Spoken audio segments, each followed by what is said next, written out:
Hello everyone, welcome to Happy Strong Family video series. And today we're going to talk about how to talk to children about coronavirus. Especially the situation nowadays is around this hot topic, and we have Dr. Zaihan Rashid in our session today to talk about this topic. Welcome, Dr. Rashid. Thank you very much, Kaisar, for inviting me and for giving me the opportunity to talk about this very important topic today. Thank you. So I'd like to talk about, first question is, give us some tips about how we can talk, we means parents who are in charge of our children, how we can talk to our children about coronavirus, how to reduce some tension.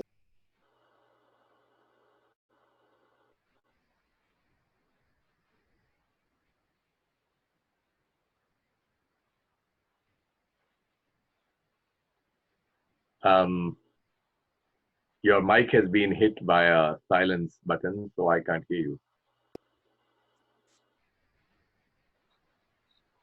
Thank you so much, Kaisar, for inviting me to talk on this topic.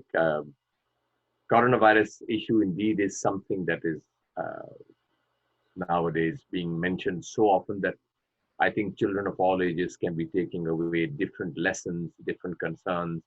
So I think it's important, first of all, to ask your children what their concerns are. Let them first lay out their impressions of what they've been hearing. And you will find that most children are worried about getting sick or losing a member of the family, or indeed to find themselves incapable of functioning normally because they are out of school, they are unable to go outside for anything like play, etc. So it's important first to allow them to express their concerns. I think the second important thing for parents is to make it simple for them to understand and emphasize some of the things that they already do. So simply saying that this particular way of infection or harmful transmission of infection is something that we can control by practicing some very simple things.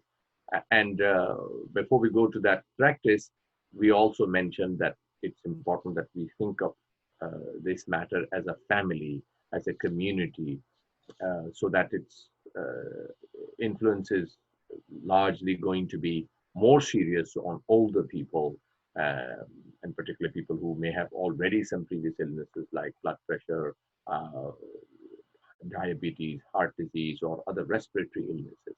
So I think it's important for children to be aware that it's something that can be managed, B, that it's something that we know a fair bit about as time's going on. And I think lastly, its influence as it affects our community, as our older community members particularly, and our sicker community members as well. Thank you, Dr. Rashid. Appreciate your valuable feedback. So we have one more question. How to build hygienic practices? Because we know there are a lot of hygiene involved in this situation. A lot of practices are being prescribed by others. So what would be your recommendation on this? Once again, I would emphasize the normal hygienic practices that perhaps are not practiced so regularly. But some of the things I'd like to mention right at the beginning is a few points, and those points will include particularly the importance of hand washing. So the recommendation is often washing the hands with soap and water for 20 seconds. I think it's important for parents to show children that when hands are washed, they are really washed thoroughly. They are washed for approximately 20 seconds, which means they can count to 20 if they're having difficulty with seconds. I think it's important also to use soap to wash hands. The second important technique they mention is that when sneezing does occur or when some kind of coughing episode occurs, that it's important that we protect the surfaces and people around us by coughing or sneezing into a curved elbow or into a tissue paper, etc. Last thing, I think, again, perhaps not the last, but is to avoid our touching of our face, particularly our eyes and our nose, or indeed our mouth unnecessarily. A third point is If somebody is indeed sick in the house, then we isolate ourselves as a further precaution. And lastly, to be important to remember that it is going to be helpful to walk and to go outside, but just maintaining social distance and not to completely avoid places where, in fact, some healthy activity like playing can take place. It is a little problematical, perhaps, when children engage in contact play, but in fact, walking outside and certainly some healthy running around for children, I think, should be encouraged by parents to allow some excess energy to be dissipated and for children not to become completely, if you like, closed in the house itself. Well, that's very important tips, Dr. Rashid. So let's go to our next very important question, which is about, again, it's a children. How to keep children busy at home? I think if parents have recognized that children take well to routines, all of us take well to routines. If there has been a routine from beforehand, such as the child getting up, getting ready for school, for example, washing face, having breakfast, I think that routine is followed, where a child is encouraged to simply recognize that this is an extended vacation, uh, and that parents are trying their very best to make the routine as close as possible to school, with, of course, some understanding that the school itself will not be a part of this day. But if they are encouraged to actually use their time in a planned manner, so for example, the school started at 9 in the morning, we'll try and kind of start some sort of school practice. Many schools are already doing online classes, but if that's not the case, then we can still put some time frames into the day of the child where he or she is allowed to work, encouraged to work, and then also is allowed time to play in between, because there's always that break time during school, a recess of sorts. Similarly, eating time can be made a part of that day as well, because again, these are learning opportunities in the end. When children learn how important it is to have, clean hands before we start eating, make special effort to clean the surfaces which are going to be used for food preparation. The parents are seen to be doing things of that nature themselves. I think if parents can act as role models in this circumstance, it goes a very long way for children to feel a part of an organization, for want of a better word. But I think children love to be given responsibility. Children love to be referred to as co-workers. I think children like to be a part of an organization. I think if we want them to help us, and they clearly do want to help us as well, then in fact, this opportunity to be at home can be used for disciplining ourselves and our children for a very long term and obviously a very fruitful time in the future, where children have actually learned from being in company with their parents as opposed to being in company of their teachers. So I hope this is helpful. Very important tips, Dr. Rashid, for our parents, and I hope they are getting benefits from your tips. So next, let's move to our next question, is basically how to avoid unhygienic practices at home. Again, I think some of the practices that might have been perhaps less thought of in the past, in particular, hand washing, as we mentioned in the last set of slides, that ought to be emphasized in a very big way, because when hand washing, in particular after play, in particular after visiting the washroom, uh, before eating, after eating, rinsing of the mouth, brushing of the teeth, all of those things which may not necessarily have been so emphasized in the past, I think this is a very good uh, point to mention, that these unhygienic practices, in fact, are the reason for many people becoming sick. And I think if that we attitude is taken about the whole thing, where we're not necessarily just talking about the children only, but we're talking about this as a family. So the emphasis of avoiding junk food, high amounts of sugar, high amounts of, if you like, fat and salt in the diet, all of those things can be put into a child's perspective on a regular basis. Similarly, as I was mentioning in the previous question, an encouragement to some kind of exercise, even if it's just jumping rope, etc., or some kind of exercise in the house. But the lack of exercise can really have a very negative effect on the child. So not only physically, but also actually, I think psychologically also, where a child just feels closed up in the home. Um, the same applies to children being allowed to have unsupervised screen times. As we have all observed, sometimes parents have used these screens uh, for default entertainment, if you like, because they're busy or bored or unable to function uh, according to some schedule. So this unsupervised screen time also, I think, is important to discourage in a child. And similarly, recognizing when the child has access to these instruments and digital screens, sadly, there is a possibility that they will access inappropriate material without the parent's knowledge, which includes things that expose them to indecency, promoting violence, etc. The same would apply to things like video games, where children ought to be given some kind of control, but not without the parent being aware of what they're doing. Last but not the least is the importance of a good 8 or 10 hours sleep for children, particularly young children.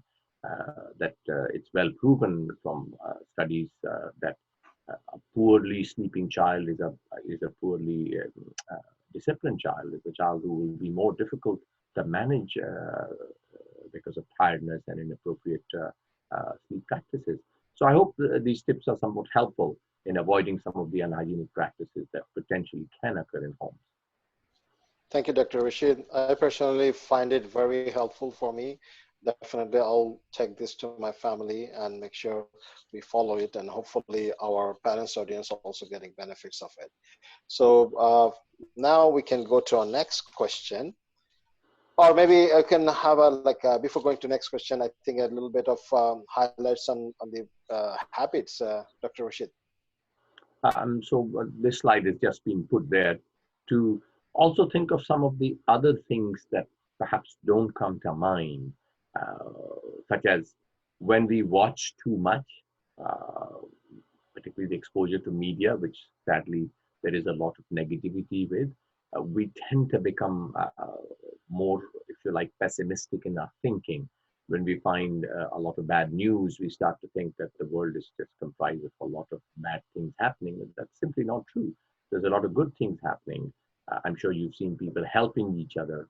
I'm sure we've all seen people who have come in to help their neighbor, who have expressed an attitude of gratitude instead of an attitude of complaining about how things have gone. People who have taken responsibility for their communities, people who have gone out. This is particularly true for the frontline services like the members of the ambulance, the physicians, the nurses, the food bank individuals, the drivers, and others who have really put themselves out to serve the community, their communities, communities outside their own personal circles, etc. So you will find that when people, and one other thing which I was mentioning before, is when we take part in preparation of food as a family, we really put immense amount of, if you like, blessing, but also really concern into what we are doing for each other. It really goes a very long way to replace bad habits with good habits. So sleeping instead of watching late night movies or Netflix, etc. I hope these, inshallah, our audience are thinking. In fact, is a great deal of personal responsibility comes in when we start to work towards a better home, and therefore a better outlook towards what we are facing as a community right now. Thank you, Dr. Rashid. So the question now is, what is your recommendation on healthy habits for children and home? Once again, some of the things that our children already perhaps do at school ought to be encouraged at home. I think as a community and as a group of individuals, sadly, print media and reading has largely been replaced by digital screens. And I think this is an excellent opportunity for us to reconnect with reading and really to become people who use our mind, intellectual capacity, our ability to, if if you like, read some of the things that we may not have had the chance to read, such as classics, such as history, such as the ability to learn about each other, for example, the nations that we live with. You know, we may not have known much about the history of our country. It's an excellent opportunity to catch on all of those things. And I think parents ought really to be a role model for their children, because if the children see them, their parents reading, and I don't just mean the newspaper or a magazine, I really do mean books. I do really mean articles that are shared with each other, so that overall our knowledge base is increasing and we feel as a family that we are actually increasing in something great and good. Then that actually promotes learning in general. And from that, we can shift our attention to, why do we eat healthy? What's the benefit of eating fresh vegetables and fruits when they're available versus food that has been prepared or frozen or, for example, being processed, etc. What is the benefit of doing these two things, and how parents can encourage healthy habits by practicing them themselves, and therefore encouraging it. And as you all know, children are great mimickers and followers. They really look up to their parents to see how they should be living their lives. And it's a sad situation for many families where parents don't realize that their children simply reflect what they are doing themselves. Uh, One other option, I think, is perhaps something that's largely been, I think, forgotten, is writing letters. A lot of children have really not written any letters at all. And when the children are not allowed to practice this very basic art, and that's self-expression, it's not just the expression of thoughts of what a child is thinking, but it's also an ability to write. It's also an ability of hand-eye coordination. Similarly, helping the parents with chores such as preparing food, uh, helping the house being cleaned, making sure that dishes and dishwashers, etc., are empty, the handling of hot liquids and hot. There's really so much opportunity in this, I think, unexpected staycation, as some people have called it, that I think it's a great opportunity for parents and children to reconnect on a healthy level on so many different levels. Thank you, Dr. Rashid. It's really a very great information and a words of wisdom. Thank you very much. So I think there's a slide on 7 habits of happy kids. Do you like to share some words of wisdom on this? Again, this slide is if you like, a gist of what we've been talking about. When children see them being heard, when parents allow children to express their opinion, they actually give the children a marvelous, if you like, methodology for starting and finishing conversations, where you first seek to understand and then try and make the other person see your point of view. Similarly, the idea that work is not preceded by play, but that the play is preceded by work. Just the idea that you work before you entertain yourself. Similarly, the concept of proactivity versus reactivity, because a lot of what you are seeing on the media, and unfortunately some exchange of information between people, it's reactivity to what's going on, but sadly proactivity is being discouraged. So an example of proactivity is, how do I keep myself healthy to not get this illness in the first place? And of course, that means that I eat healthy, I have a physically active lifestyle, I'm aware of what things are potentially likely to make me sick, etc. So that proactive attitude actually gives children a lot of positivity in their life. And that positive attitude is actually a win-win attitude, which will go a very long way in helping our children deal, and ourselves to deal with the situation as it stands. Um, Another thing is to recognize and to encourage our children to finish projects that they have commenced. So whether that's commencing laying out the table, or cleaning the garbage, or making their rooms, etc. And to work as a team so that the family truly looks like a team, versus what has sadly happened a lot of the time, where the mother is really a workhorse in the house and the dad is a workhorse outside the house. So I think if you encourage your children to become a part of this activities, it can actually become fun. What appears to be otherwise a boring position, job actually becomes fun when you're doing this as a family. And last but not the least, as we were mentioning, is to encourage children to sleep on time and therefore be refreshed for the next day. That's very important, Dr. Rashid. And I see especially all these items very applicable to my kids. I have two daughters. So definitely this is very valuable, important lesson for me. So I think we've come to the end of our session. So would you like to give us a little bit of summary of what we have discussed so far? Thank you very much for letting me complete this, just so that all of us can complete or finish this on a positive note. I think talking about the virus in a positive way, in a manner that is understandable with your children, the emphasis on hygienic practices, which are a very long-term tool for healthy lifestyles, the encouragement for children to take responsibility for themselves by being busy in a healthy manner, uh, recognizing some of the unhygienic practices such as screen time and other things which have crept into most families' life quite inadvertently. And lastly, replacing what we don't like with something that is actually good habits and which encourages a positive lifestyle, I think, are some of the points that I would like our audience to take home. Wonderful. Thank you very much, Dr. Rashid, for sharing your words of wisdoms and so many valuable tips for our parents and families.